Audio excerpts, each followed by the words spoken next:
Balik lagi bareng gue, Zeta, di Spoiler Insight. Gimana kabar kalian semuanya? Sehat-sehat kan? Di video kali ini, kita bakal bahas sesuatu yang spesial banget. Sebelum kita jauh melangkah ke petualangan Tang Wulin di Soul Land 3, kita harus tahu dulu rahasia besar yang selama ini terkubur.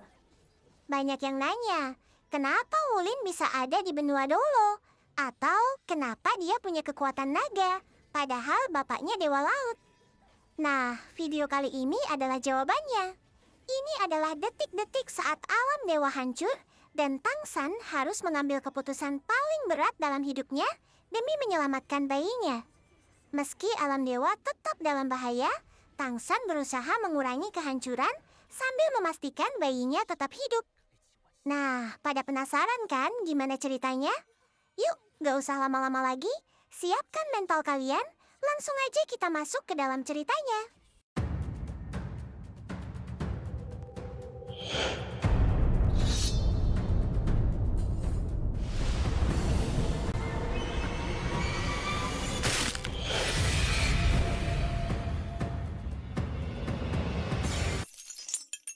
Ketika Raja Naga Emas yang sekarat tidak lagi memiliki jalan keluar, 3 pedang pengadilan Dewa Ashura terus mengejarnya, ditarik oleh energi dewa yang tak terelakkan. Dalam kondisi tubuh yang mulai hancur, Raja Naga Emas menyadari bahwa kematiannya sudah pasti terjadi. Namun, di detik-detik terakhirnya, ia memutar tubuhnya dengan gila. Targetnya bukan lagi melawan dewa, melainkan menghancurkan perisai pelindung Dewan Alam Dewa. Tang San melihat bahaya itu. Ia tahu jika perisai itu runtuh saat badai ruang dan waktu sedang menghantam, maka seluruh alam dewa akan lenyap. Menyadari hal tersebut, Tang San memerintahkan untuk segera membunuh Raja Naga Emas. Tepat di saat 3 pedang pengadilan menebas dan menghancurkan tubuh raksasanya, Raja Naga Emas memuntahkan esensi Dewa Naga miliknya. Kristal emas berbentuk berlian itu melesat dengan kecepatan cahaya, menembus perisai pelindung Dewan Alam Dewa, membawa seluruh dendam terakhir Sang Raja Naga. Esensi Dewa Naga tersebut tidaklah meledak, melainkan mencari target yang paling rapuh di pusat Dewan, bayi Tang Wulin yang baru saja lahir.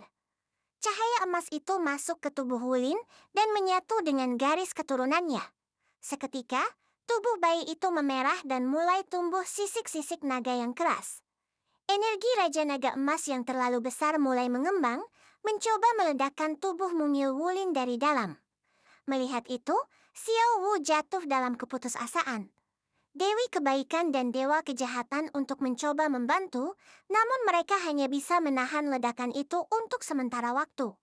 Raja Naga Emas sengaja memilih Wulin agar Tang San merasakan penderitaan terdalamnya, melihat putranya sendiri hancur oleh kekuatan musuhnya.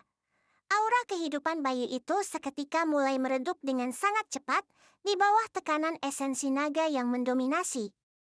Di dalam situasi kritis, Huo Yuhao menyadari bahwa energi naga di tubuh Wulin akan terus bereaksi jika berada di alam dewa yang penuh dengan kekuatan ilahi. Satu-satunya cara agar bayi itu selamat adalah dengan mengirimnya ke dunia fana, tempat yang minim akan energi dewa. Tang San pun membuat keputusan dengan sangat berat. Ia menggunakan darah inti Dewa Ashura dan Dewa Laut miliknya untuk memasangkan segel. Satu persatu, Tang San meneteskan darah emasnya ke tubuh Wulin, membentuk 18 lapis segel kuno. Setiap tetesan darah itu menyedot energi kehidupan Tang San hingga wajahnya memucat. Segel ini dirancang agar kekuatan naga tersebut terkunci sepenuhnya dan hanya akan terbuka satu persatu seiring Wulin tumbuh dewasa dan menjadi lebih kuat. Dengan cara ini, kekuatan naga itu bukan lagi menjadi racun, melainkan menjadi sumber kekuatan bagi Wulin di masa depan.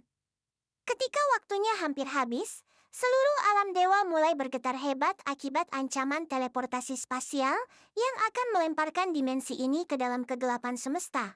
Menyadari hal tersebut, Tang San, ia harus segera mengirim Wulin pergi ke dunia bawah sebelum jalur dimensi tertutup untuk selamanya. Namun sebelum itu, ada rahasia besar yang harus kalian ketahui.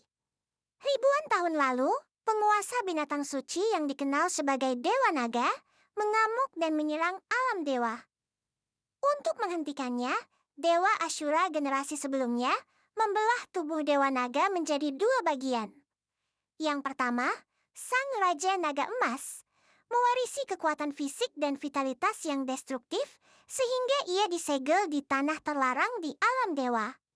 Itulah alasan mengapa ia ada di sana saat bencana ini terjadi.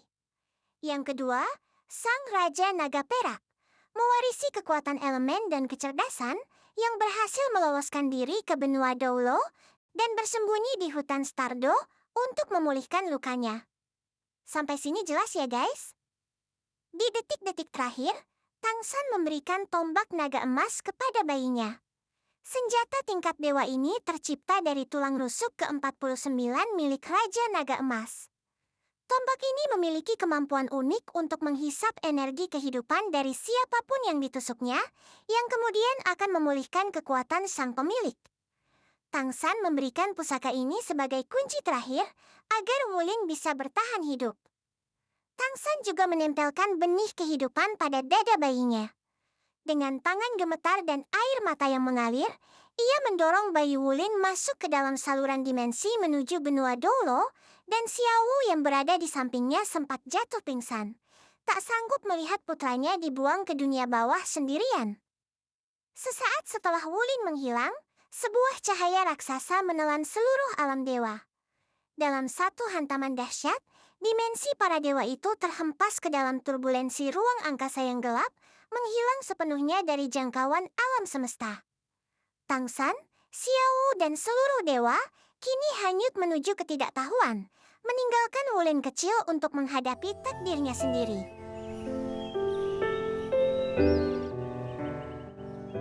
Di sisi lain, kita berpindah ke dataran benua Doulo, tepatnya di inti jantung hutan Stardo.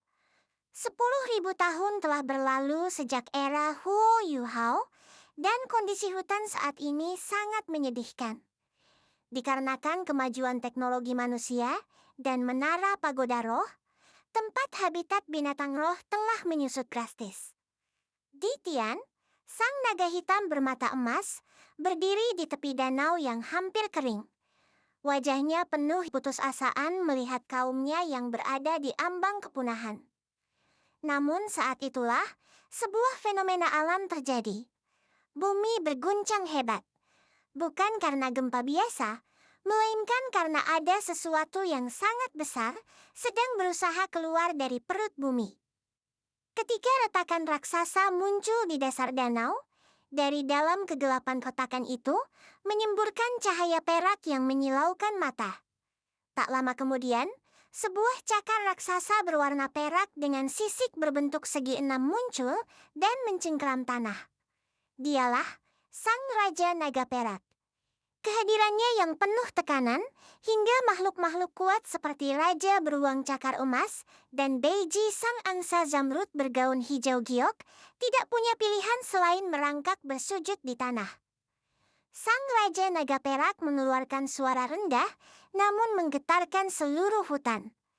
Ia merasakan bahwa belahan jiwanya, Raja Naga Emas, telah hancur di alam dewa. Kesedihan dan amarahnya yang meluap, ia berkata dengan tegas bahwa umat manusia telah melangkah terlalu jauh, dan saat ia terbangun saat itu, maka hari kehancuran umat manusia telah tiba. Namun Raja Naga Perak menyadari satu hal, ia belum bisa menghancurkan manusia jika belum memahami mereka. Dengan kekuatannya yang luar biasa, tubuh naga perak sepanjang ratusan meter itu perlahan menyusut, bertransformasi menjadi sesosok gadis cantik untuk menyusup ke dunia manusia. Sementara itu, jauh dari hutan tersebut, badai salju hebat sedang melanda hamparan salju yang membeku. Di tengah cuaca yang mematikan itu, sepasang suami istri bernama Tang Ziran dan Lang Yue terkejut menemukan sesosok bayi mungil yang lucu.